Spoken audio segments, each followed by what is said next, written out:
지난주 한미 정상 간에 맺은 관세와 안보 합의, 아직 문서화한 팩트시트가 발표가 되질 않았죠.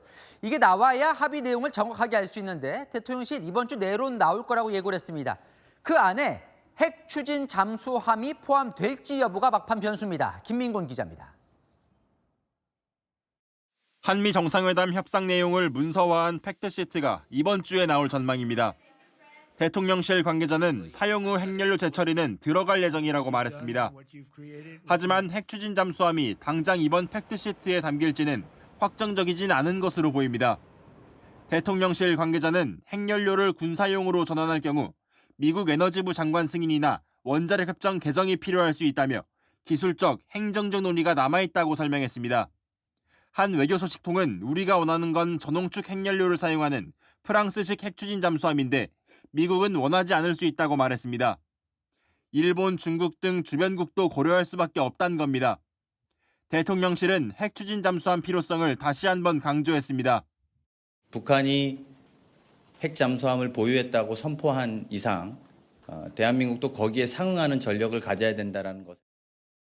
핵 추진 잠수함이 팩트시트에 들어가더라도 미국에서 건조 여부가 쟁점이 될 수 있습니다. 채널A 뉴스 김민곤입니다. 자, 대통령실 출입하는 홍지연 기자 나왔습니다. 단도직입적으로 물어요. 핵 잠수함 도입이 되는 겁니까? 안 되는 겁니까? 네, 오늘 대통령실 대변인 말만 보면 이렇습니다. 핵 연료 문제는 해결이 됐다. 트럼프 대통령 승인만 있으면 되는 거라 끝난 것과 다름없다고요.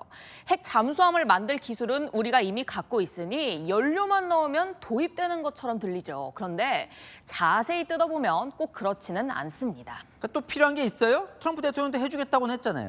네, 핵 추진 잠수함을 만들려면요. 미국으로부터 이 두 가지 오케이를 받아야 합니다. 핵 연료 사용, 그리고 이 연료를 군사적으로 사용할 수 있다는 미국의 동의입니다.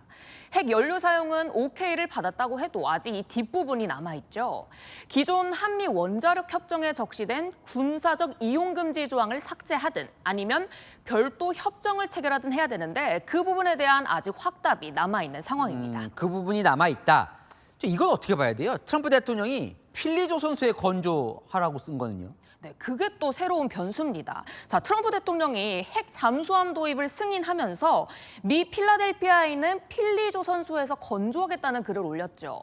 전문가들 사이에서는 이게 좀 앞으로는 좀 인심 쓰는 듯하고 뒤로는 발목 잡는 격 아니냐, 트럼프의 되치기다 이런 말까지 나왔습니다. 그럼 미국에서 만들면 안 되는 거예요? 네, 제가 물어본 전문가들 그리고 대통령실 관계자들 모두가 그건 안 된다 이렇게 딱 잘라 말했습니다.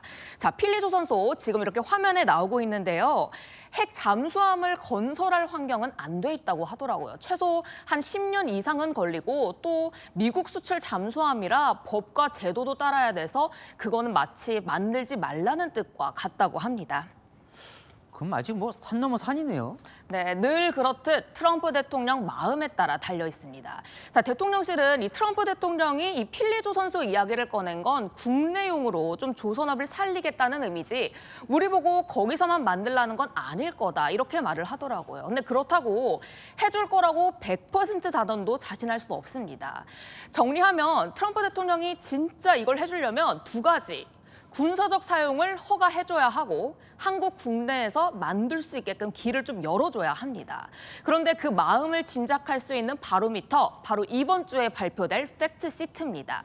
핵 연료 문구는 들어갈 걸로 보이고요. 그런데 이 네 글자가 나오는지 여부를 보셔야 합니다. 바로 핵 잠수함인데요. 이게 포함이 안 될 경우 지루할 협상이 이어질 수 있습니다. 핵 잠수함 도입에 물꼬는 텄지만 아직 안심하기엔 일러 보입니다. 그렇군요. 한은 기자, 홍지연 기자와 살펴봤습니다.